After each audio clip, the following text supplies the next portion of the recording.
और जो लोग अपने आप को हिंदू कहते हैं वो 24 घंटा हिंसा हिंसा हिंसा, नफरत नफरत नफरत, असत्य सत्य असत्य।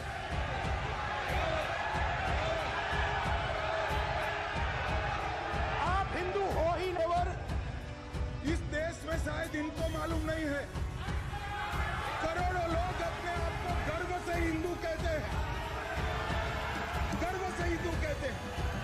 क्या वो सभी लोग हिंसा की बात करते हैं, हिंसा करते हैं? हिंसा की भावना को किसी धर्म के साथ जोड़ना और इस सदन में और संवैधानिक पद पर बैठे हुए व्यक्ति ने, मैं मानता हूं मान्यवर, उन्होंने इसकी माफी मांगनी चाहिए।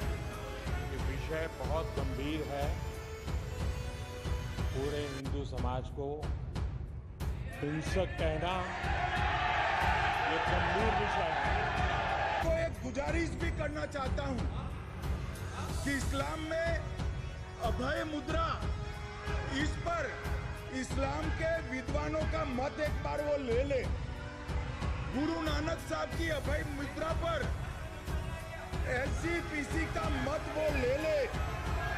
और मान्यवर, अभय की बात तो इनको करने का कोई अधिकार नहीं है। आपातकाल में पूरे देश को इन्होंने भयभीत करा, लाखों लोगों को जेल में डाला। और आतंक, वैचारिक आतंक अगर कभी था, वैचारिक आतंक कभी था तो आपातकाल के वक्त था। और मान्यवर, दिल्ली में दिन दहाड़े हजारों सिख भाइयों का कत्लेआम उनके शासन में हुआ। आज वो भय की बात कर रहे हैं। Way of making an allegation, imputing a motive to or a questioning the bona fide, इन्होंने पूरे विपक्ष के सदस्यों पे नहीं बल्कि इससे बाहर जाकर पूरे एक हिंदू समाज के ऊपर एलिगेशन लगाया है। इनकी bona fide गलत है, इनके खड़े होने का तरीका गलत है। संसद में नेता प्रतिपक्ष राहुल गांधी का वो भाषण जिसे सुनकर आप अपना माथा पीट लेंगे। फैक्ट्स के साथ आज आपको हम ये दिखाएंगे कि राहुल गांधी ने कैसे करोड़ों हिंदुओं का अपमान किया, और जब गुस्से में पीएम मोदी, अमित शाह ने राहुल गांधी के बयान पर विरोध किया तो राहुल गांधी कैसे तुरंत अपने बयान से पलट गए। किसान, अग्निवीर, अयोध्या, इन सब पर राहुल गांधी अपने भाषण में कितना सच बोले और कितना झूठ, आज आपको सब दिखाएंगे। राहुल गांधी के हर एक झूठ को कैसे बीजेपी ने पकड़ा, हर एक तस्वीर आज आपको दिखाएंगे। मोदी, राहुल और अमित शाह की वो तस्वीर दिखाएंगे जो आपको सच बताएगी। आज आपको हम राहुल गांधी के संसद में दिए पूरे भाषण को सुनाएंगे, जिसे सुनने के बाद आपको कांग्रेस की मानसिकता का पता चलेगा। बतौर नेता प्रतिपक्ष राहुल गांधी का संसद में आज पहला भाषण था, इसलिए प्रधानमंत्री भी संसद में मौजूद थे राहुल गांधी के भाषण को सुनने के लिए। लेकिन आज पीएम को भी राहुल गांधी के भाषण के बीच में बोलना पड़ा, क्योंकि ऐसा लग रहा था कि राहुल गांधी संसद में नहीं बल्कि रैलियों में भाषण दे रहे हैं। राहुल गांधी के इस भाषण पर आपकी क्या राय है, हमें कमेंट सेक्शन में कमेंट कर जरूर बताएं। So I'd like to start by showing an image of our refuge. Okay? Sir, Shiv ji की फोटो नहीं दिखा सकते सर? एक मिनट माननीय सदस्य। सर, शिव जी की फोटो मना है सर? एक मिनट सर, मना है तो रख देता हूं सर। नो, एक मिनट प्लीज। आपने सवाल उठाया, आपके माननीय सदस्यगण 353 का नियम बता रहे थे, 352 का नियम बताया। No, please no. आपने कहा इस नियम प्रक्रिया से सदन चलना चाहिए। नियम प्रक्रिया में कोई भी प्ले कार्ड, कोई भी चिन्ह को सदन में नहीं दिखाया जा सकता। आपने कहा नियम से, ऐसा नहीं है। माइक दीजिए सर। जी सर, क्या इस हाउस में शिव जी की फोटो दिखाना मना है? माननीय सदस्य, आप बस ये बता दीजिए। माननीय सदस्य सर, मना है या नहीं? कोई भी चित्र को दिखाने के तो शिव जी का चित्र इस हाउस में दिखाना मना है। यहाँ पे दूसरी चीजों के चित्र दिखाए जा सकते हैं, मगर शिव जी का चित्र नहीं दिखा जा सकता। अगर मैं कह रहा हूं कि हमें इनसे प्रोटेक्शन मिली और मैं समझाना चाह रहा हूं कैसे प्रोटेक्शन मिली, आप मुझे चित्र नहीं दिखाने दे रहे हो। इसके बाद मेरे पास और चित्र हैं, मैं सब दिखाना चाहता था। स्पीकर सर, ये चित्र पूरे हिंदुस्तान के दिल में है, पूरा हिंदुस्तान इस चित्र को जानता है, समझता है। Everybody knows this image. Speaker sir, why I got this image is because there are certain ideas in this image that we defend, that the opposition defends. The first idea in the image that we defend is the idea of confronting our fear, of never being scared. That idea is represented in this image, which you are not allowing me to show, by a snake that is placed right near the neck of Shivji. The idea behind that is never be scared of anything that you face. In fact, Shivji places death 1 inch from his neck. And that is the spirit with which we fought when we were in the opposition. From this idea of resisting, we are still in the opposition, I know. I know that. And I'm happy and proud to be in the opposition.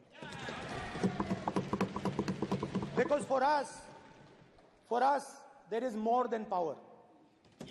There is truth. For you, there is only power. That is the only place you want to be. For us, there is truth. And this is a symbol of truth. So when Shivji places the snake near his neck, what he is saying is, I will accept the truth and I will not back down from the truth, and that is what we have said. After that, a new idea emerges. And of course, I cannot show Shivji's picture, but all of you know it. Behind the left shoulder of Shivji is the Trishul. Now, I would like you to understand that there is a reason that the Trishul, a weapon, has been placed behind the left shoulder. The Trishul is not a symbol of violence. It is a symbol of non-violence, and that is why it is placed in a place where Shiva cannot reach it with his right hand. If it was a symbol of violence, it would have been held in his right hand like this. It is a symbol of non-violence. That is why it is placed behind his left shoulder. When we fought the BJP, we were not violent. When we defended the truth, there was not an ounce of violence in us. Now, there is a third idea, and a very powerful idea that emerges from the idea of truth, courage, and non-violence. And that idea, of course, it is a symbol that many of you hate, but that idea is the Abhay Mudra, the symbol of the Congress Party, which, as you can see, is also in this image. And Jai Mahadev. And what that Rajnath Singh ji is looking very surprised. And what that Abhay Mudra shows, it is the next step of the evolution of the idea of facing the truth, fearlessness, and ahimsa. Satya and ahimsa, as Mahatma Gandhi used to say. And the Abhay Mudra is the idea that it is not good enough to just keep this internal. It is not good enough to not be scared. It is not good enough to use non-violence. It is also important that you make others not scared, that you help others become fearless, that you help others become non-violent. So in a sense, the Abhay Mudra is a projection from Shivji to the rest of the world about these two ideas. Of course, these two ideas were used by us, all of us, when we fought the British. And they were put forth by Mahatma Gandhi. The Prime Minister, of course, who has a direct connection with God, speaks directly to God. Yes, the Paramatma speaks to Modi ji's Atma directly. Unlike with all humans, we are all biological. We are born, we die, but the Prime Minister is a non-biological being. And the Prime Minister says Gandhi is dead. And Gandhi was revived by a movie. I mean, can you understand the ignorance? That Gandhi is dead and a movie revived the father of the nation. No, Gandhi is not dead. Gandhi is alive. Now, another very interesting thing I noticed. Hanji. That is not your problem. That is not your problem. It's not none of your business. It is not none of your business. And there's another thing I noticed. That it is not just one religion that talks about courage. In fact, all our religions talk about courage. So, here is the religion of Islam.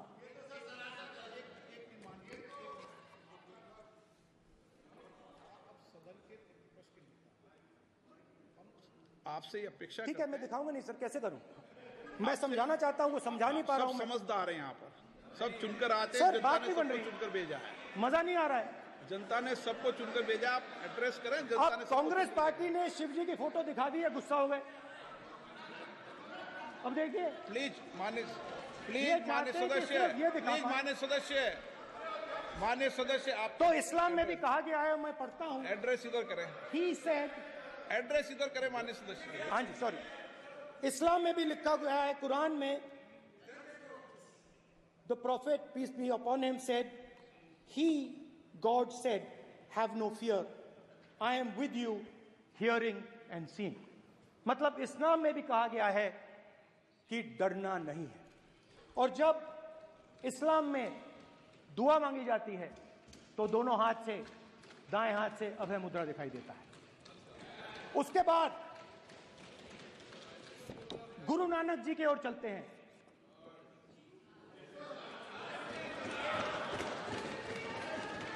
Waheguru ji की फतेह, वाहेगुरु जी का Khalsa.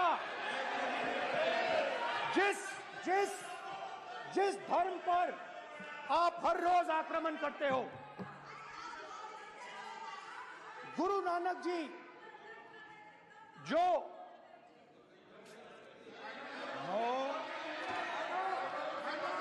Please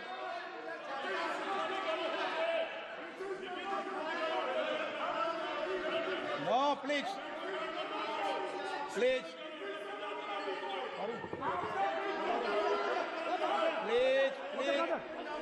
please माननीय सदस्य, please Guru Nanak ji please के माननीय चित्र में भी सदस्य, हम इनको इस तरीके से पूछते हैं, आप इस तरीके से टेबल पे मत रखो।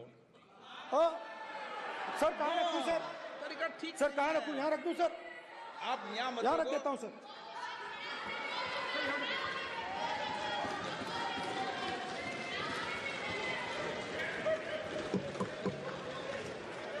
सर, गुरु नानक जी के चित्र में भी आपको अभय मुद्रा दिखाई देगा। गुरु नानक जी भी कहते हैं कि डरो मत, डराओ मत।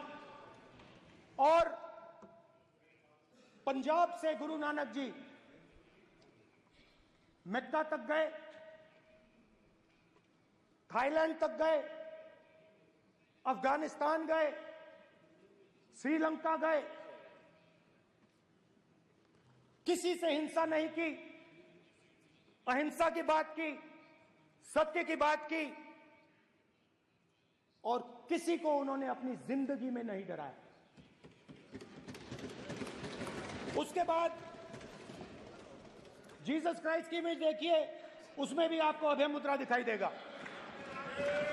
जीसस क्राइस्ट की इमेज में भी अभय मुद्रा, डरो मत, डराओ मत। और जीसस क्राइस्ट ने कहा कि अगर आपको कोई थप्पड़ मारता है तो दूसरा गाल दिखा दो। उसके बाद बुद्ध भगवान, अभय मुद्रा।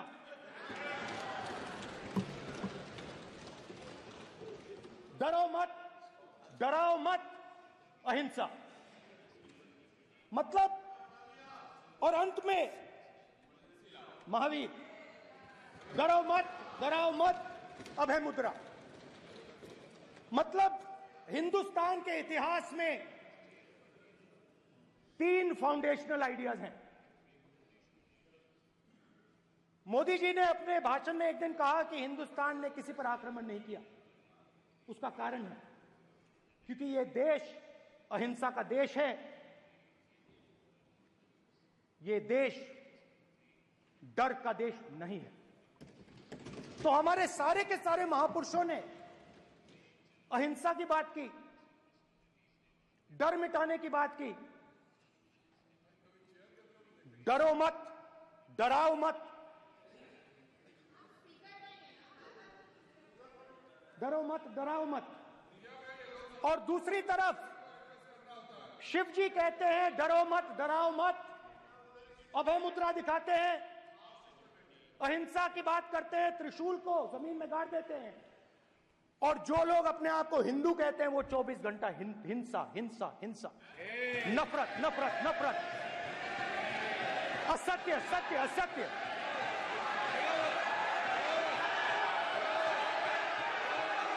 आप हिंदू हो ही नहीं।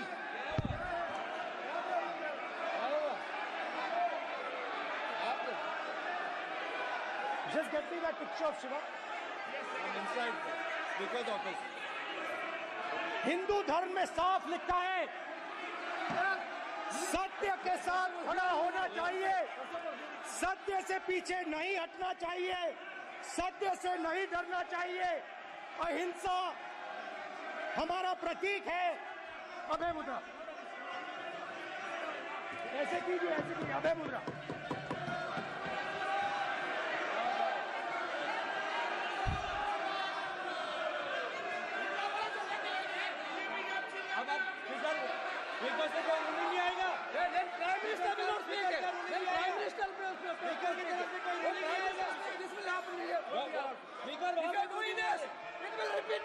भाई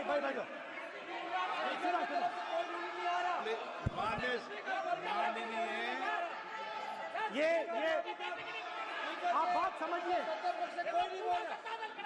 आप बात समझिए। ये इसलिए चिल्ला रहे हैं क्योंकि तीर जाके दिल में लगा है, दिल में जाके तीर लगा है, इसलिए ये चिल्ला रहे हैं। देखो चुप हो गए,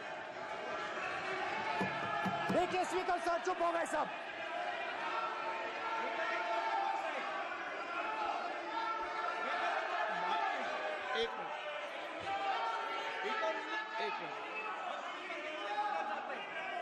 माननीय आप प्रतिपक्ष के नेता हैं, किसी की भावनाओं को ठेस नहीं पहुंचे। सर मुझे बोलने में ध्यान रखना चाहिए। ये जो ये विषय बहुत गंभीर है। पूरे हिंदू समाज को हिंसक कहना ये गंभीर विषय है। बीजेपी को आपको नहीं, नरेंद्र मोदी जी पूरा हिंदू समाज नहीं है, बीजेपी पूरा हिंदू समाज नहीं है, आरएसएस पूरा हिंदू समाज नहीं है।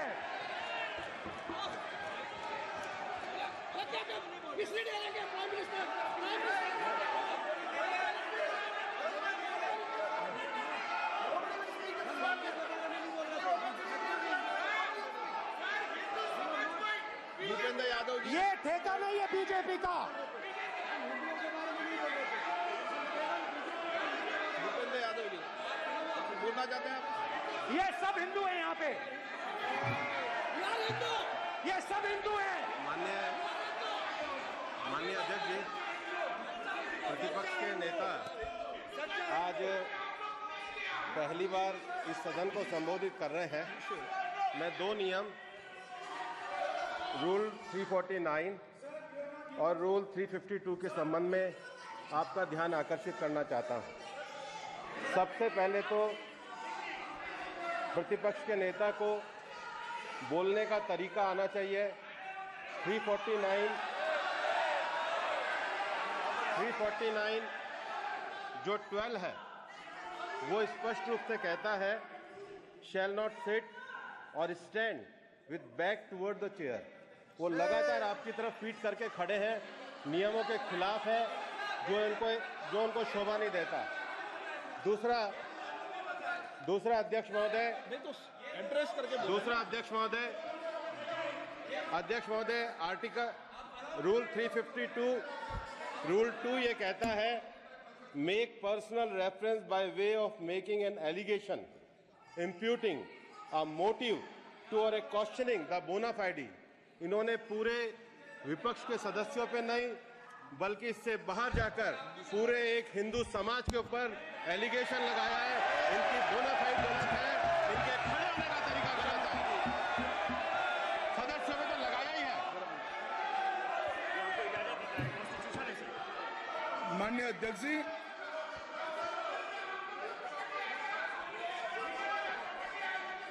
गृह मंत्री जी, नो आप डिबेट नहीं, गृह मंत्री जी।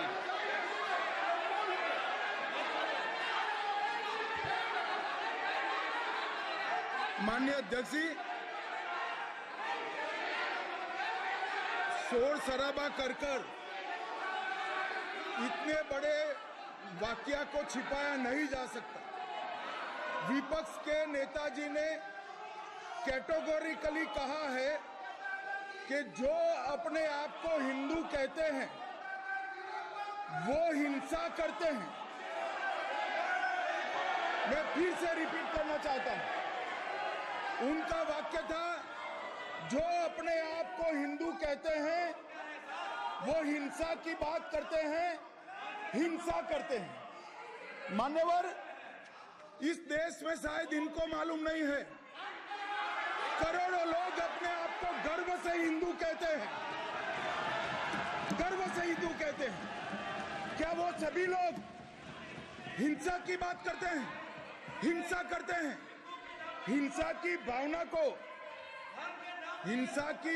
को किसी धर्म के साथ जोड़ना और इस सदन में और संवैधानिक पद पर बैठे हुए व्यक्ति ने, मैं मानता हूं मान्यवर, उन्होंने इसकी माफी मांगनी चाहिए।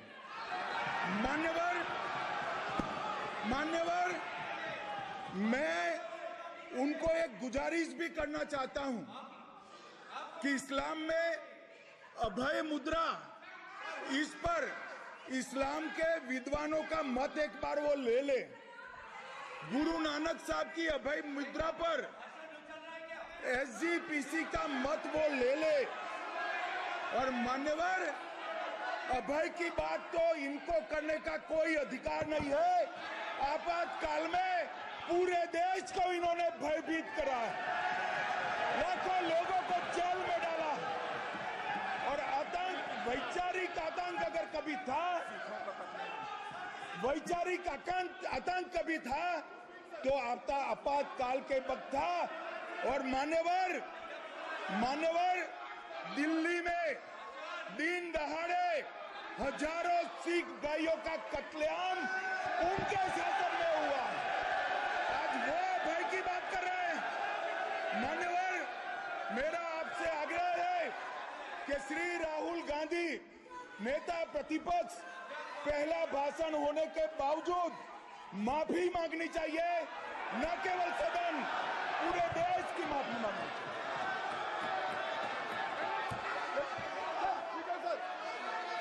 सर,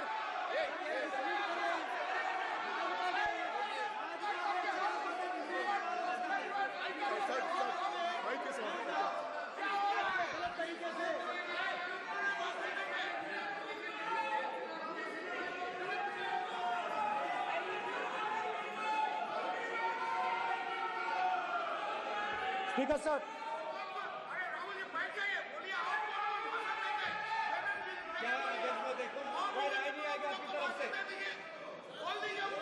तो कल प्रधानमंत्री मोदी जी के समय पे सर आप ऐसे रहिए sir. I'm not going to speak until they're quiet.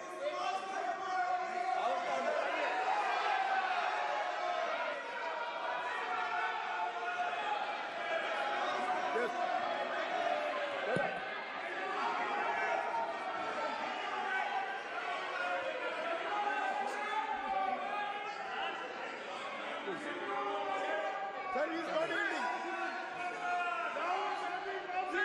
Sir, speaker sir, ये संविधान की बात कर रहे हैं सर, और इसी संविधान का आर्टिकल 25 कहता है कि किसी भी धर्म के ऊपर कोई भी व्यक्ति किसी को हिंसावादी करार नहीं दे सकता है, और इन्होंने हिंदू को हिंसावादी कहा है सर। संविधान का इन्होंने अपमान किया है, संविधान की झूठी दुहाई दी है, इनको माफी मांगनी चाहिए सर। ये आर्टिकल 25 है सर संविधान का, सर इनको माफी मांगनी चाहिए। आर्टिकल 25 जो है संविधान, और ये देश संविधान से चलता है, ये पार्लियामेंट संविधान से चलता है सर, इनको माफी मांगनी चाहिए सर। ये संविधान से ऊपर नहीं है सर, कांग्रेस संविधान से ऊपर नहीं है। आर्टिकल 25 कल्याण मर्यादा जी बताए, आर्टिकल 25 क्या था? आप उनको बताइए आप लोग का है क्या? पार्लियामेंट में आप लोग का है, आप लोग का जमींदारी है क्या?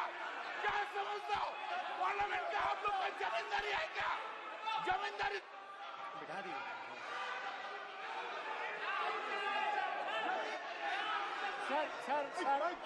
सर, स्पीकर सर, माने प्लीज एक मिनट देता हूं मैं आपको। हिंदू धर्म कहता है, एक मिनट प्लीज, माने सदस्य प्लीज, मान्य प्लीज एक मिनट प्लीज। माननीय सदस्यगण, ये सदन की एक मिनट मैं दूंगा, अलाउ करूंगा आपको। माननीय सदस्यगण, इस सदन की एक गरिमा रही है और हमें संवाद चर्चा करते समय इस सदन की गरिमा को रखना चाहिए, और ऐसी कोई भी आपत्तिजनक बात जो पूरे समाज के पर विषय हो, कम से कम प्रतिपक्ष के नेता को बोलते समय ध्यान रखना चाहिए। मैं इसको सीरियस तरीके से देखूंगा।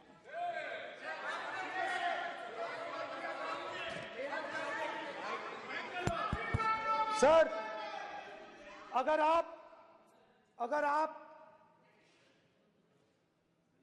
हिंदू धर्म के जो महापुरुष हैं, महापुरुष छोड़िए, अगर आप शिव जी को देखें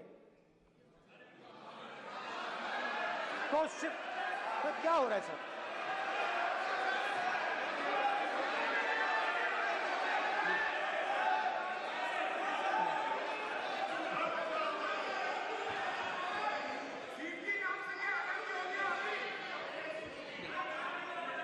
अगर आप शिव जी को देखें तो उनकी इमेज से आपको पता लगता है कि हिंदू डर नहीं फैला सकता, हिंदू हिंसा नहीं फैला सकता, हिंदू नफरत नहीं फैला सकता। और बीजेपी 24 घंटा नफरत, हिंसा, नफरत, हिंसा, नफरत, हिंसा। स्पीकर सर, कहां तक इन्होंने डर फैला दिया है?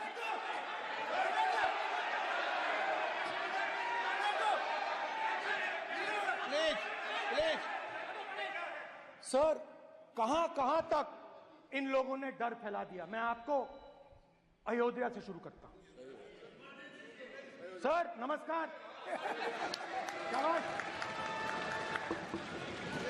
अयोध्या ने आपको मैसेज भेजा, अयोध्या ने राम भगवान, मेरा व्यवस्था का सवाल है।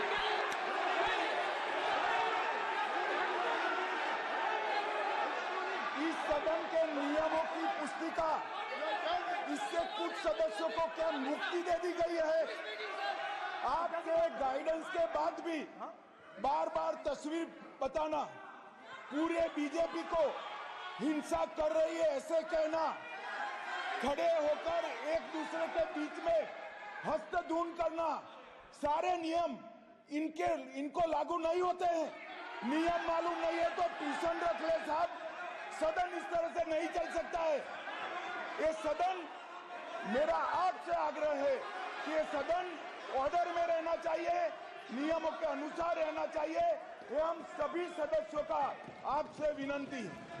स्पीकर सर, एक मिनट प्लीज। माननीय सदस्यगण, आप ही किताब राम बताएं। भगवान की तो जन्मभूमि ये ने अपेक्षा करता हूं कि अपन बीजेपी इसके नियम को- प्रक्रिया से चले। नो, सब चले। नो, आपने बताया था नियम। नो,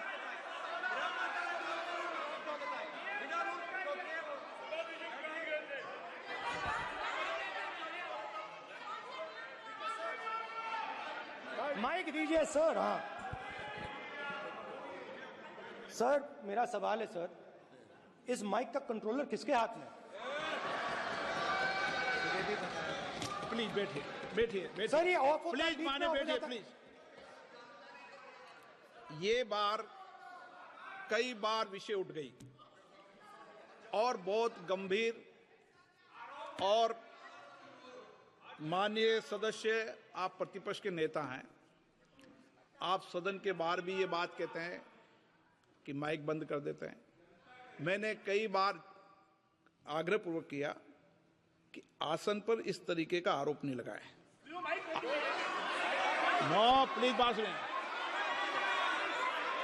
आसन पर सभी दल के, प्लीज, आसन पर सभी दल के लोग बैठते हैं और सभी दल के लोग सभापति तालिका पे हैं, और सब जानते हैं कि एक व्यवस्था होती है, जिस भी माननीय सदस्यों को आग्रह किया जाता है बोलने का वो बोला जाता है, और जिसको आग्रह नहीं किया जाता उसका माइक चालू नहीं होता।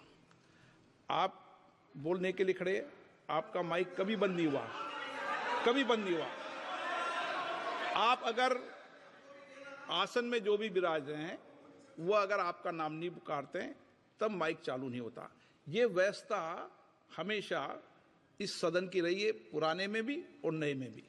कभी आसन पे व्यक्ति पर माइक का कंट्रोल नहीं होता। दूसरा, माननीय प्रतिपक्ष के आप नेता हैं और आपसे ये अपेक्षा की जाती है कि आप लोकसभा की प्रक्रिया काल संचार नियम का पालन करें, संविधान की जो व्यवस्थाएं दे रखी है उसकी पालन करें, और सदन में बोलते समय किसी भी धर्म को के ऊपर ऐसा आक्षेप नहीं करें जिससे पूरे देश के अंदर विषय पैदा हो। यह आपसे अपेक्षा की जाती है। सर, मैं बिल्कुल आपकी रिस्पेक्ट करता हूं स्पीकर सर, मगर मेरे भाषण के बीच में सच्चाई ये है कि माइक ऑफ हो जाता है। मैं क्या करूं, हो जाता है वो। अब आपने देखा मैंने अयोध्या शब्द यूज किया और माइक ऑफ हो गया। नो, अरे ये प्रधानमंत्री मोदी जी के टाइम में आधा आधा पैरा आएगा क्या? तो अयोध्या ने राम भगवान की जन्मभूमि, प्लीज ब्रदर, राम भगवान की जन्मभूमि ने बीजेपी को मैसेज दिया, और ये आपके सामने मैसेज बैठे हुए हैं। मैंने इनसे पूछा, कल कॉफी पी, इनसे मैंने पूछा बताइए ये हुआ क्या? बीजेपी ने राम मंदिर का इनॉग्रेशन किया, बोलने दीजिए, राम मंदिर का इनॉग्रेशन किया। अरे भाई आप हार गए, उसको सहन करिए। नाम बोलने की कोई जरूरत नहीं है, मैं भाषण दे रहा हूं, आप नहीं दे रहे हो। मुझे बोलना है जो बोलना है, मुझे नाम लेने की कोई जरूरत नहीं, मुझे जो बोलना है मैं बोलूंगा। तो अयोध्या ने मैसेज दिया और मैंने इनसे पूछा कि हुआ क्या, और इनका जवाब आया। मैंने उनसे पूछा कि आपको कब पता लगा कि आप अयोध्या में जीत रहे हो, और आपने कहा पहले दिन से मुझे पता था। सही बात। और मैंने कहा ये क्या हुआ? उन्होंने कहा राहुल जी, अयोध्या में एयरपोर्ट बना, अयोध्या की जनता से जमीन छीनी गई और आज तक उन्हें मुआवजा नहीं मिला है। उन्होंने उन्होंने कहा, सही बात, उन्होंने कहा कि अयोध्या में जो भी छोटे छोटे दुकानदार थे, जो भी छोटी छोटी बिल्डिंग्स थी, उन सारों को तोड़कर गिरा दिया गया और उन लोगों को सड़क पर कर दिया गया। इन्होंने यह भी कहा कि अयोध्या के इनॉग्रेशन में अयोध्या की जनता को बहुत दुख हुआ, क्योंकि इनॉग्रेशन में अदानी जी थे, अंबानी जी थे, मगर अयोध्या का कोई नहीं था। और ये कारण था कि अयोध्या की जनता में, उनके दिल में नरेंद्र मोदी जी ने भय डाल दिया। उनकी जमीन ले ली, उनके घर गिरा दिए और फिर अयोध्या के गरीब लोगों को, किसानों को, मजदूरों को मंदिर के इनॉग्रेशन तक नहीं जाने दिया। मंदिर के इनॉग्रेशन छोड़ो, उसके बाहर भी नहीं जाने दिया। और इसीलिए अयोध्या की जनता ने सही मैसेज भेजा। अच्छा, इन्होंने मुझे एक और बात बोली, 3 बार इन्होंने कहा कि 3 बार नरेंद्र मोदी ने टेस्ट किया, 2 बार क्या मैं अयोध्या से लड़ जाऊं? और सर्वेयर्स ने कहा अयोध्या में मत लड़ जाना, अयोध्या में मत लड़ जाना, अयोध्या की जनता हरा देगी। और इसीलिए प्रधानमंत्री वाराणसी गए और वहां बच के निकले।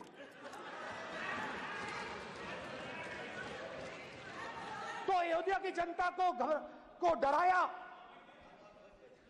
पूरे देश को डरा दिया।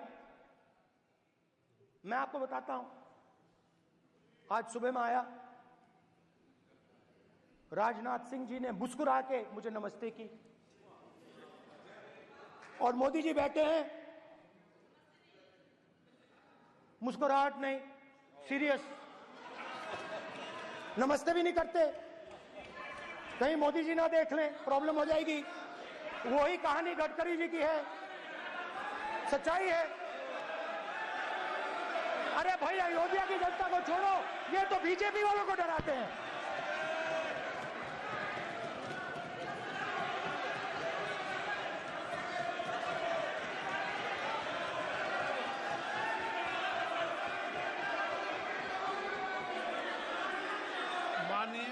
सर क्या है? माननीय प्रतिपक्ष के नेता, एक मिनट,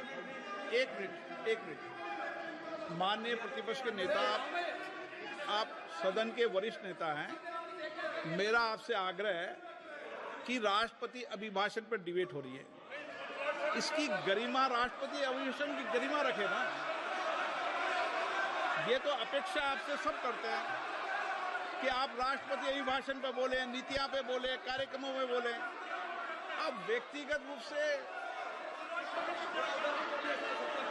नहीं, अगर आप ये उचित मानते हैं क्या? स्पीकर सर, ये उचित है? अगर आपकी पार्टी इसको उचित मानती है तो मुझे कुछ नहीं कहना। स्पीकर सर, माननीय अध्यक्ष जी, लोकतंत्र ने और संविधान ने मुझे सिखाया है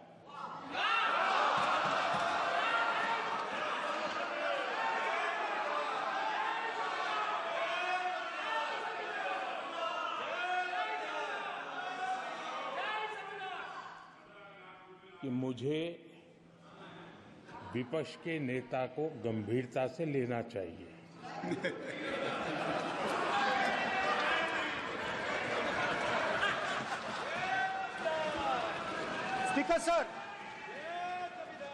स्पीकर सर, आपने कहा कि डिबेट प्रेसिडेंट्स एड्रेस पे होनी चाहिए। ये जो मैंने किया है, अनुराग ठाकुर जी ने अयोध्या की बात की थी, अनुराग ठाकुर जी ने सनातन धर्म पर आक्रमण की बात की थी, इसीलिए मैंने ये किया है। मैं दिखाना चाहता हूं कि अयोध्या में क्या हुआ, अयोध्या की सच्चाई क्या थी। प्रेसिडेंट्स डिबेट में उन्होंने बात उठाई थी, मैंने बात बंद की है। प्रधानमंत्री जी को अच्छी लगी अयोध्या के बाद अच्छी लगी। डर फैलाया और ऑपोजिशन का रिस्पांस एक साथ मिलकर भारत जोड़ो यात्रा, सारे के सारे ऑपोजिशन, पूरा देश एक साथ मिलकर कन्याकुमारी से कश्मीर तक चला। और जो आपने डर फैलाया उसके बारे में यात्रा में बहुत कुछ सुनने को मिला। अभी तक याद है, सुबह 7 बजे 7-8 बजे की बात थी, यात्रा में चल रहे थे, एक महिला आती है, हमारे साथ चलती है, मेरा हाथ पकड़ती है और घबराई हुई सी थी। तो मैंने पूछा क्या हुआ, वो मुझे कहती है मुझे मार रहा है, मुझे मार रहा है।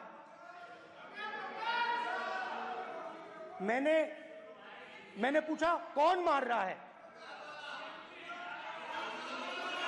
कौन मार रहा है?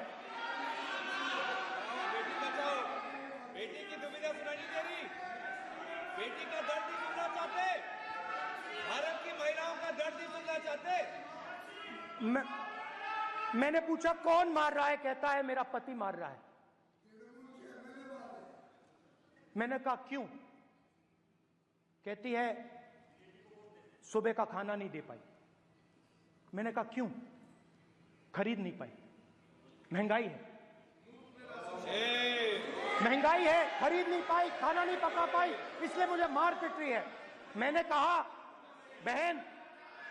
बहन क्या करूं, कैसे आपकी मदद करूं? कहती हैं आप कुछ मत कीजिए, आप कुछ मत कीजिए, आप सिर्फ ये बात याद रखिए कि महंगाई के कारण हिंदुस्तान में हजारों महिलाओं को सुबह पीटा जा रहा है। उसके शब्द हैं, मेरे शब्द नहीं है। गैस सिलेंडर, महंगाई, तो आपने गरीबों को, महिलाओं को डराने का काम किया। शिव जी कहते हैं डरो मत, डराओ मत। आपने हिंदुस्तान की महिलाओं को महंगाई से हर रोज डराया है। कुछ दिन पहले मैं पंजाब में अग्निवीर के परिवार से मिला, अग्निवीर के परिवार से मिला। छोटा सा घर था, छोटा सा घर था।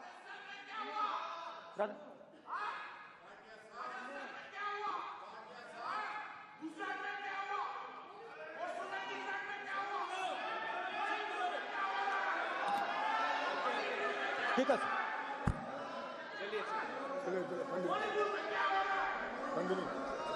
छोटे से घर में अग्निवीर शहीद हुआ, लैंडमाइन ब्लास्ट में शहीद हुआ। मैं उसे शहीद कह रहा हूं, मगर हिंदुस्तान की सरकार उसे शहीद नहीं कहती। नरेंद्र मोदी उसे शहीद नहीं कहते हैं, नरेंद्र मोदी उसे अग्निवीर कहते हैं। उस घर को पेंशन नहीं मिलेगी, उस घर को कंपनसेशन नहीं मिलेगी, शहीद का दर्जा नहीं मिलेगा। और बेचारे बैठे हुए थे, 3 बहनें थी, एक साथ बैठी हुई थी, रो रही थी। आम जवान को पेंशन मिलेगी, जरूर दुख होगा, मगर हिंदुस्तान की सरकार आम जवान की मदद करेगी।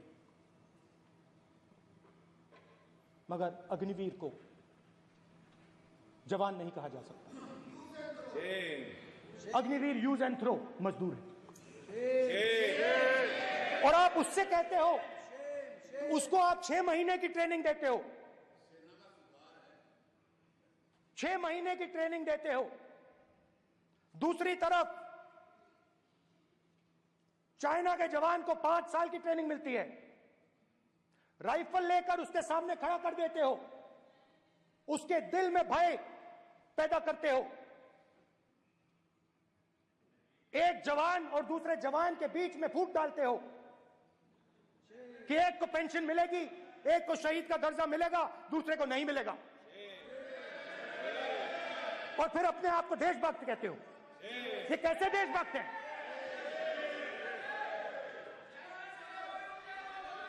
फिल्म स्टार जैसी फोटो थी उस लड़के की, फिल्म स्टार, बॉलीवुड स्टार की फोटो थी। मैं सोच रहा था, देखो इस युवा ने जान दी। स्पीकर सर,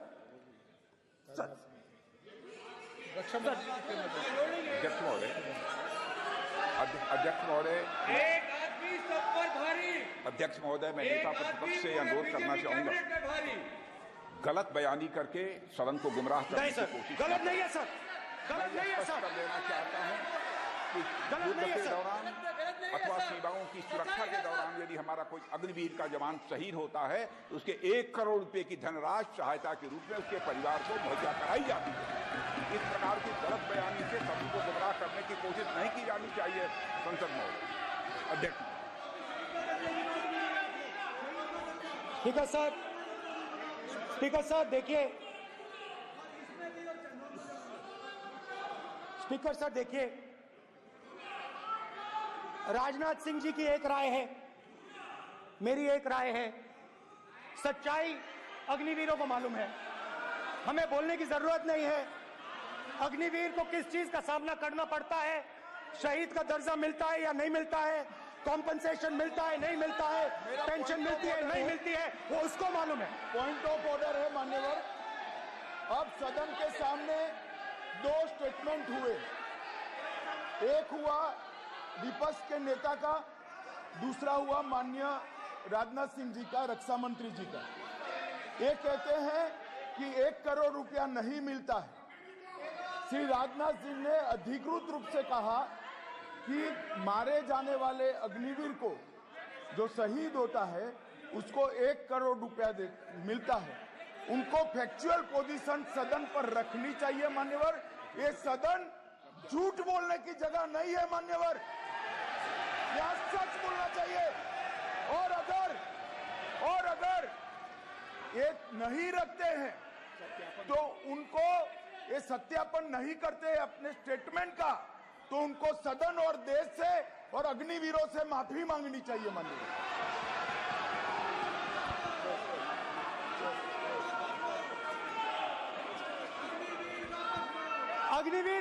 अग्निवीर की सच्चाई मैंने फ्लोर ऑफ द हाउस पे रखी है, और राजनाथ सिंह जी ने भी कहा है, जो रियलिटी है वो हिंदुस्तान की सेना को मालूम है, वो अग्निवीरों को मालूम है। उनके कहने से या मेरे कहने से कोई फर्क नहीं पड़ता, सच्चाई तो उनको मालूम है। उनको मालूम है सच्चाई कौन बोल रहा है।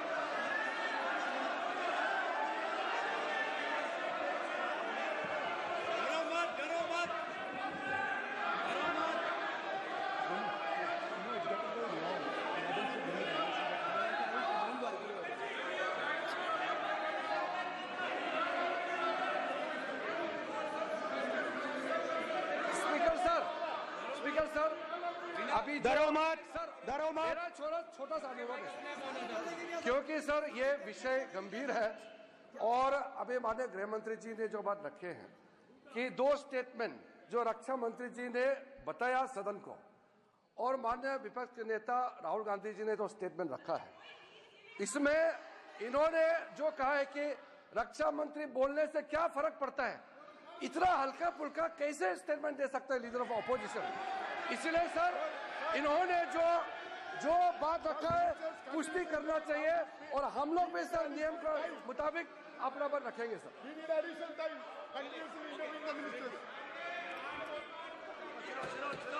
और स्पीकर सर, और स्पीकर सर, देश की सेना जानती है, पूरा देश जानता है कि अग्निवीर स्कीम सेना का स्कीम नहीं है, पीएमओ का स्कीम है। और पूरी सेना जानती है कि स्कीम प्राइम मिनिस्टर का ब्रेन चाइल्ड था, स्कीम सेना का ब्रेन चाइल्ड नहीं था। जैसे नोटबंदी की गई वैसे ही आर्बिट्री तरीके से। अध्यक्ष महोदय, अध्यक्ष महोदय, मैं नेता प्रतिपक्ष से विनम्रता पूर्वक अनुरोध करना चाहता हूं कि कृपया वह सदन को गुमराह करने की कोशिश न करें। अग्निवीर योजना के संबंध में बहुत सारे लोगों से 158 ऑर्गेनाइजेशन के साथ सीधा संवाद स्थापित हुआ है, उनके सुझाव लिए गए हैं, तब यह अग्निवीर योजना लाई गई है और बहुत सोच समझकर यह योजना लाई गई है। और मैं यह भी स्पष्ट कर देना चाहता हूं, इस प्रकार की योजनाएं दुनिया के कई देशों में है, यूएस में है, यूके में है, वहां पर किसी को कोई किसी प्रकार की आपत्ति नहीं है। अब बिना अग्निवीर योजना के बारे में समझे, बिना उस संबंध में कोई पूरी जानकारी हासिल किए इस तरीके से सदन को गुमराह करना, इसे कदापि उचित नहीं ठहराया जा सकता।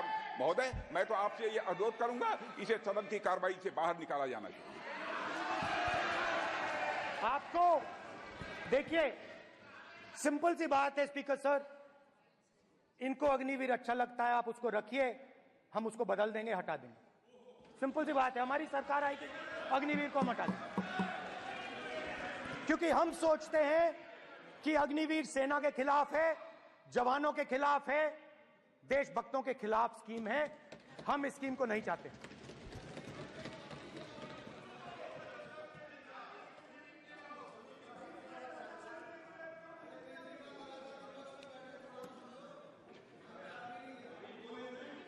पहली बार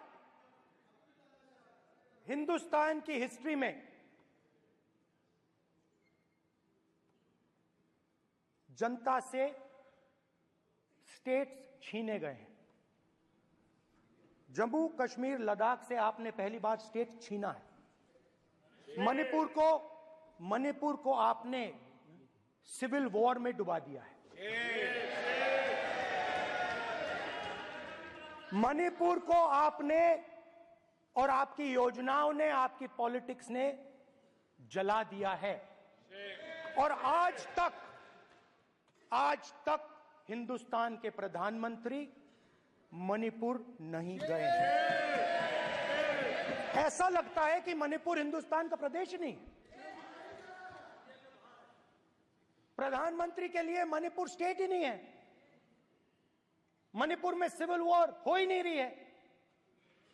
और एक बार बयान दिया हमने, मतलब प्रेशर लगाया, हम गए, हमने प्रधानमंत्री से कहा एक मैसेज दे दीजिए, मणिपुर चले जाइए, जनता की वहां रक्षा कीजिए। नहीं,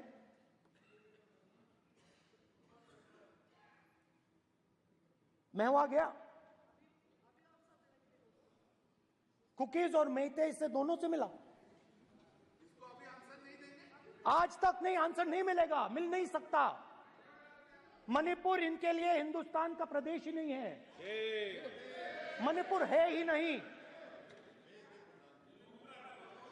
मणिपुर है ही नहीं, ना होम मिनिस्टर के लिए ना प्रधानमंत्री के लिए, है ही नहीं, एग्जिस्ट नहीं करता, वो है ही नहीं। ना प्रधानमंत्री जाएंगे बोलेंगे कुछ नहीं, जैसे कुछ नहीं हुआ वहां पे। मैं रिलीफ कैंप में गया, एक औरत कांपती हुई, रोती हुई मुझे कहती है कि मैंने अपनी आंखों के सामने, हाँ मैं औरतों की बात कर सकता हूं, एक भाई मैं कर सकता हूं, एक भाई एक कर्तव्य निभा रहा। आप अपने संगठन में महिलाओं को नहीं डालते हो, मगर मैं औरतों की बात कर सकता हूं।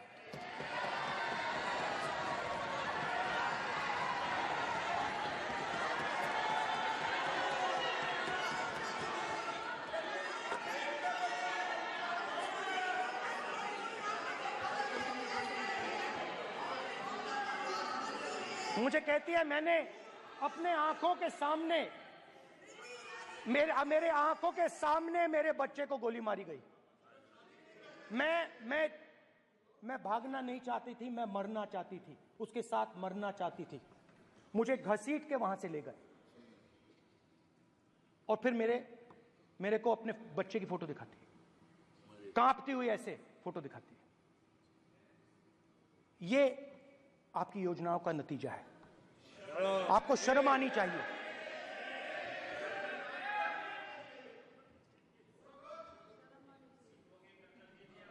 एक दिन प्रधानमंत्री 8 बजे कहते हैं,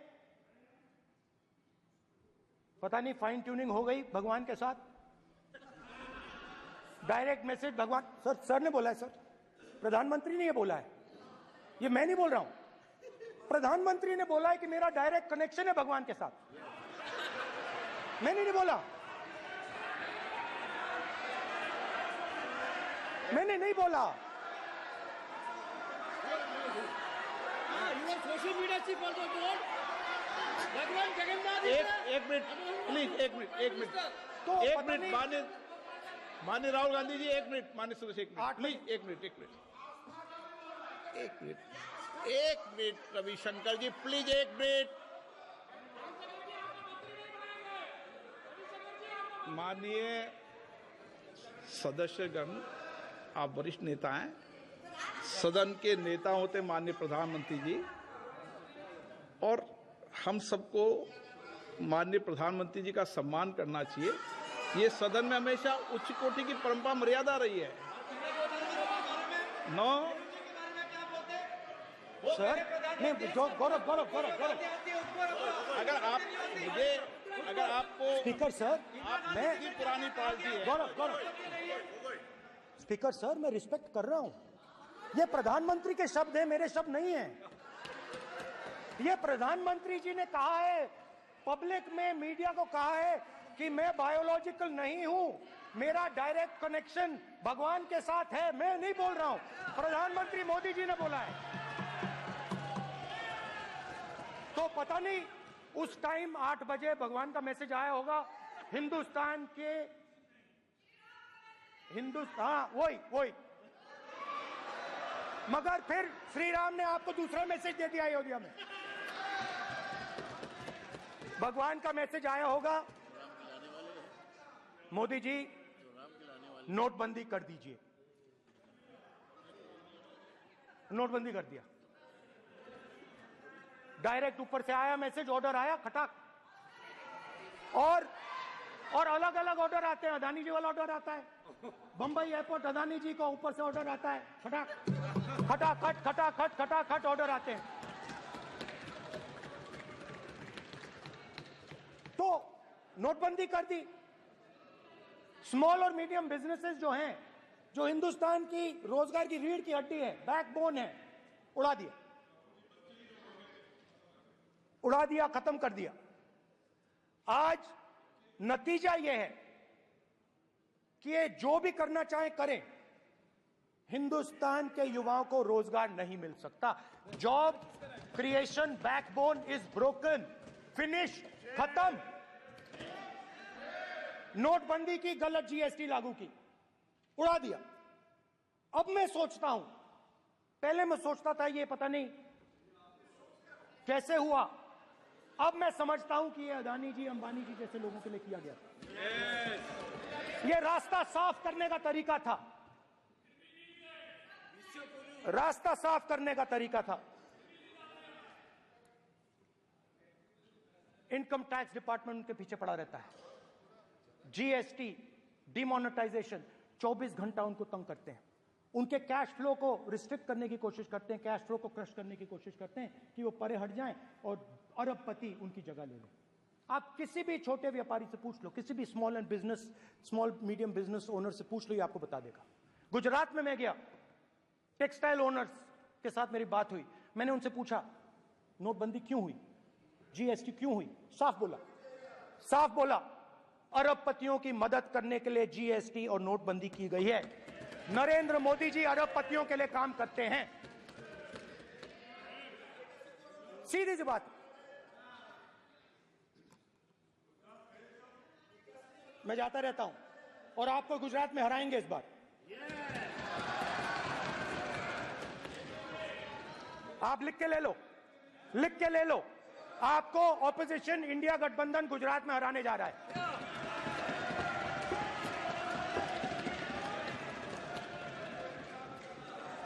किसानों को डराने के लिए लैंड एक्विजिशन बिल जो हम लाए थे, उनकी जमीन की रक्षा करने के लिए, उनको सही कॉम्पनसेशन देने के लिए, उसको आपने खत्म कर दिया। यहां कोशिश की, कर नहीं पाए तो स्टेट्स में खत्म कर दिया, खत्म कर दिया।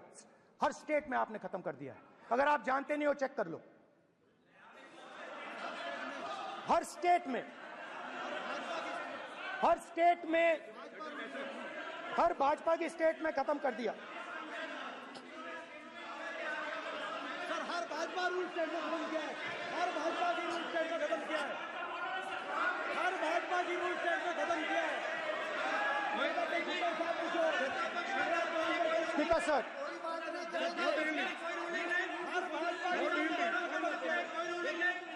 खट्टर साहब का क्या पूछो?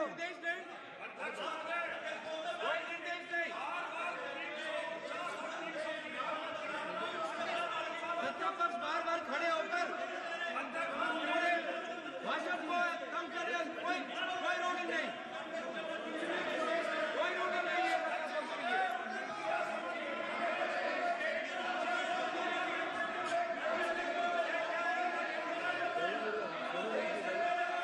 कोई रूलिंग नहीं है। इनको बैठने के लिए नहीं कहा जा रहा, इनको बैठने के लिए नहीं कहा जा रहा, इनको बैठने के लिए नहीं कहा जा रहा। सत्ता पक्ष डिस्टर्ब कर रही है सर। अध्यक्ष महोदय, सत्ता पक्ष डिस्टर्ब कर रहे हैं। अध्यक्ष महोदय, सत्ता पक्ष डिस्टर्ब कर रहे हैं। किसानों को ये देखिए सर, ये देखिए just give me a list of BJP states. आप किताब लेके क्यों खड़े हो? कानून बनाना चाहते हो? आप क्या बोलना चाहते हैं, कानून से बताओ। स्पीकर का डायरेक्शन है सर, स्पीकर का डायरेक्शन 115, और वो ये कहता है सर, वो ये कहता है कि कोई भी मेंबर यदि अपनी बातें कहना चाहता है, जैसे अग्निवीर के बारे में उन्होंने कहा या स्टेट के बारे में कहा, उनको ऑथेंटिकेट करना पड़ेगा, नहीं तो माफी मांगनी पड़ेगी। ये आपका डायरेक्शन है 115(1) और 115(2). इसीलिए वो जो बातें कह रहे हैं उसको ऑथेंटिकेट करें, चाहे अग्निवीर के लिए, चाहे वो किसानों के लिए कह रहे हैं सर। ये आपका डायरेक्शन है।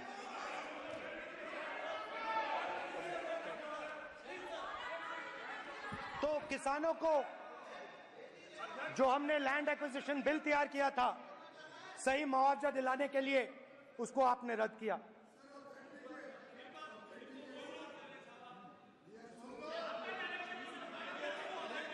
We'll authenticate it.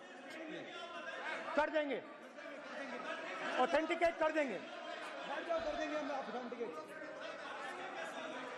बैठ जाओ, कर देंगे ऑथेंटिकेट।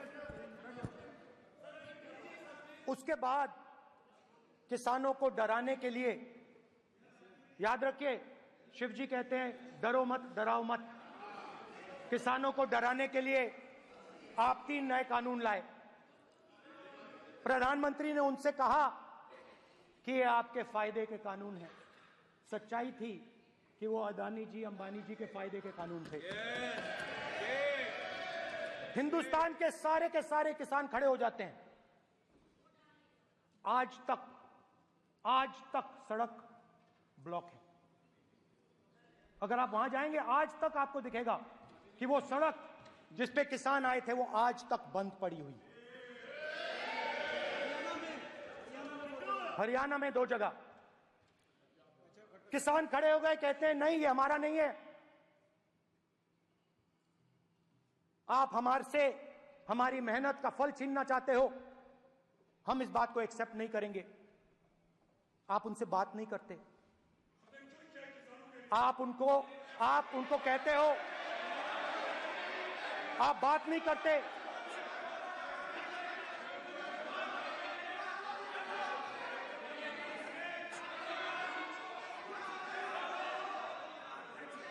आप बात नहीं करते, आप गले नहीं लगते, आप उन्हें आतंकवादी कहते हो।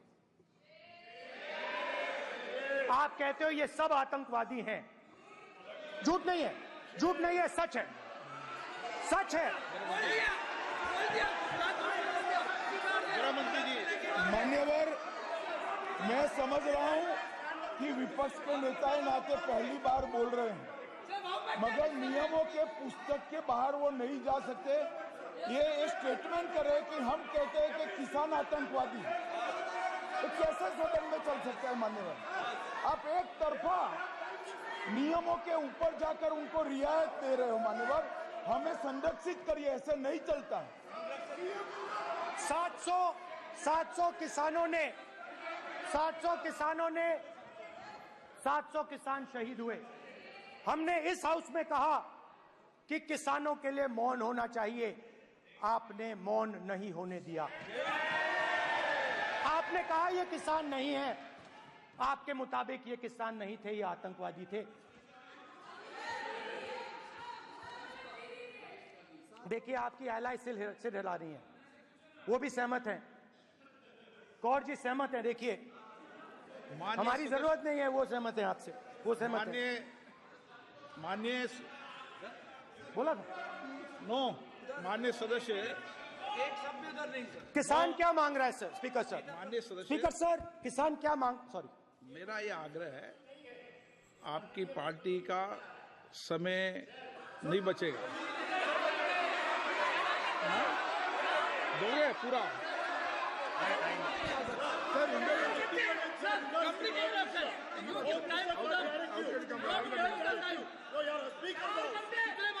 आप नहीं बोलेंगे, नहीं बोलेंगे सर। और आप तो सर, और स्पीकर सर, आप तो किताब स्पीकर सर, किसानों ने मांगा क्या? स्पीकर सर, किसानों ने मांगा क्या? स्पीकर ने सिर्फ किसानों ने सिर्फ ये कहा कि अगर 16 लाख करोड़ रुपए अरबपतियों का कर्जा माफ हो सकता है तो हमारा भी थोड़ा सा कर दीजिए। किसान ने यह कहा कि हर प्रोडक्ट के लिए सही प्राइस मिलती है, हमें भी एमएसपी दे दीजिए। और आप लोगों ने कहा किसान का कर्जा माफ नहीं होगा और एमएसपी नहीं मिलेगी।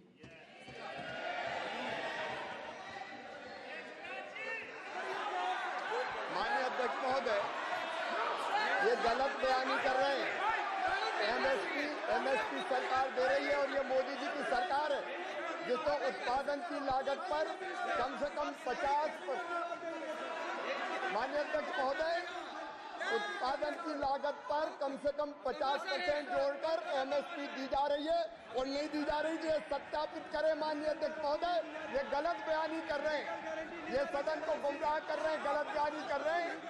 आज भी एमएसपी पर खरीद जारी है और अभी खरीद की फसलों के एमएसपी के रेट हमने तय किए। ये बताए जब इनकी सरकार थी तब एमएसपी कितनी मिलती थी और उस समय खरीद कितनी होती थी माननीय अध्यक्ष, उस समय खरीद कितनी होती थी? आज भी एमएसपी पर खरीद जारी है माननीय अध्यक्ष महोदय, ये गलत बयानी कर रहे हैं। ये सत्यापित करें इसको कि एमएसपी पर खरीद नहीं हो रही,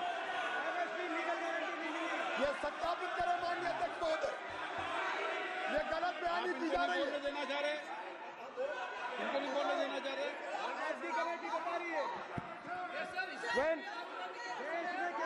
स्पीकर सर, एमएसपी जब मैं बराबर, speaker sir, MSP with legal guarantee, speaker sir, the issue is MSP with legal guarantee, not just MSP. MSP is being given, the issue is Kisans want MSP with legal guarantee which you are not ready to give them. तो किसानों में आपने डर डाला, भय डाला, महिलाओं में महंगाई, गैस सिलेंडर, सेना में अग्निवीर, हर व्यक्ति के लिए आप लोगों ने भय का कोई ना कोई पैकेज दिया, गिफ्ट दिया, तोहफा दिया। स्टूडेंट्स की बात करते हैं। जो आप 2000 साल पहले की बात करते हो, थोड़ी सी भविष्य की भी बात कर देते हैं, इंडिया के फ्यूचर की बात कर देते हैं। रोजगार तो आपने खत्म कर दिया, नोटबंदी, जीएसटी, जो आपने स्मॉल एंड मीडियम बिजनेसेस थे उनको खत्म करके, युवाओं को आर्मी में अपॉर्चुनिटी मिलती थी, अग्निवीर उनके लिए आपने दे दिया, वो खत्म कर दिया, रास्ता ब्लॉक कर दिया। पब्लिक सेक्टर को आप प्राइवेटाइज करते हैं, वो रास्ता बंद कर दिया। और अब एक नया फैशन निकला है, नीट।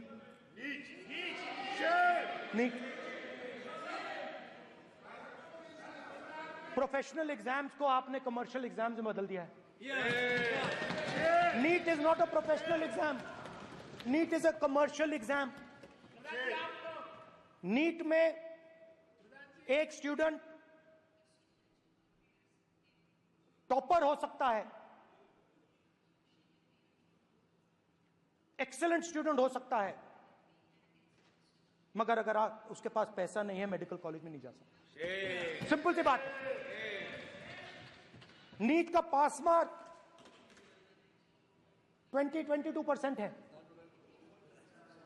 वो पूरा का पूरा एग्जाम, सर एजुकेशन मिनिस्टर पूरा का पूरा एग्जाम अमीर बच्चों के लिए बनाया गया है। कोटा में पूरे के पूरे एग्जाम को आपने सेंट्रलाइज किया।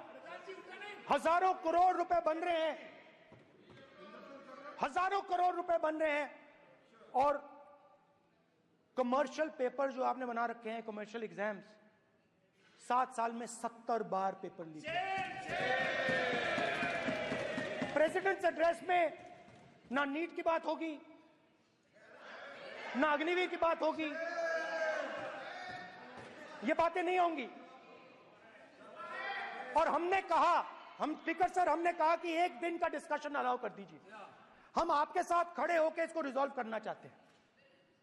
इंस्टीट्यूशनल फेलियर है, हम आपकी मदद करना चाहते हैं, रिजॉल्व करना चाहते हैं। सरकार कहती है नहीं, डिस्कशन नहीं होगा। भविष्य का डिस्कशन हो ही नहीं सकता। तो ये हालत है। जहां भी ये देखते हैं, ये सोचते हैं कि भाई भय कैसे पैदा करें। माइनॉरिटीज को डराते हैं। नहीं, कांग्रेस नहीं डरती आपसे, आप कांग्रेस से डरते हो।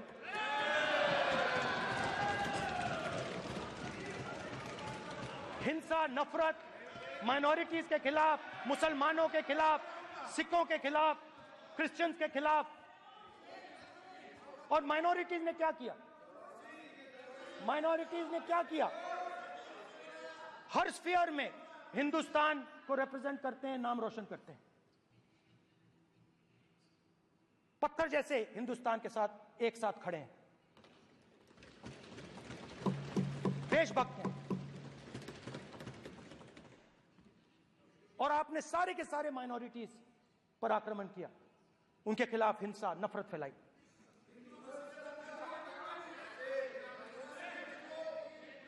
तो शिव जी कहते हैं, सर देखिए मेरा वो हटा दिया आपने सर, वो देखिए सर हटा दिया, कैमरा से हटा दिया। चेहरा देखिए, सर देखिए वापस आ गया सर, हटाओ सदस्य। ये देखो, एक मिनट देखा सर आपने? एक मिनट ये सर मैं प्लीज एक मिनट सर मैं सर इतना कहना चाहता हूँ। प्लीज माननीय सदस्य, प्लीज। नहीं, ये ठीक नहीं है। नो मैं एक मिनट माननीय, एक मिनट प्लीज, एक मिनट।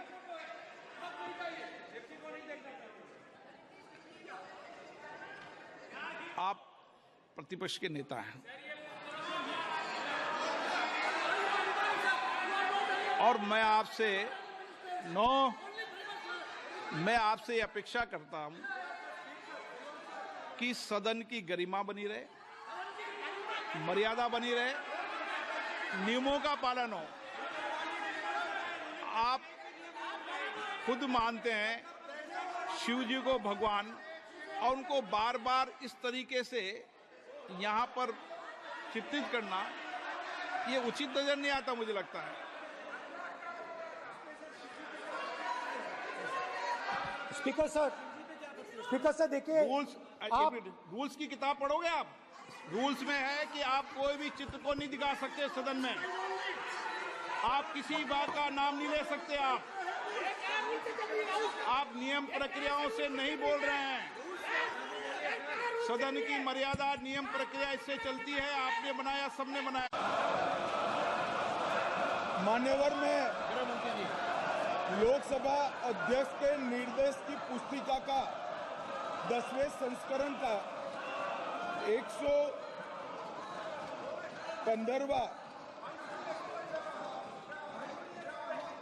आपके सामने उल्लेखित करना चाहता हूं।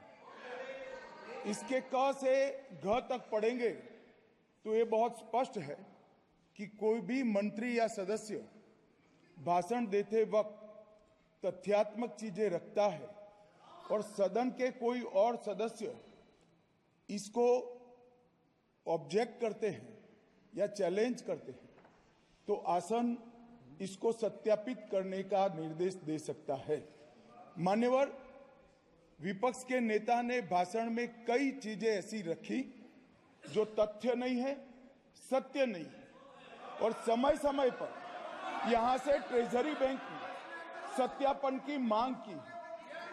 हम सब की ओर से मेरा आपसे निवेदन है कि इनकी स्पीच और ट्रेजरी बैंक से लिए गए सारे ऑब्जेक्शन को ध्यान में रखकर नेता प्रतिपक्ष को अपने भाषण में तथ्य बगैर की और सत्य न हो ऐसी जो बातें रखी गई है इसका सत्यापन करने के लिए आपका निर्देश मिले और हमें संरक्षण मिले। सत्यापन करेंगे। महुआ मित्रा,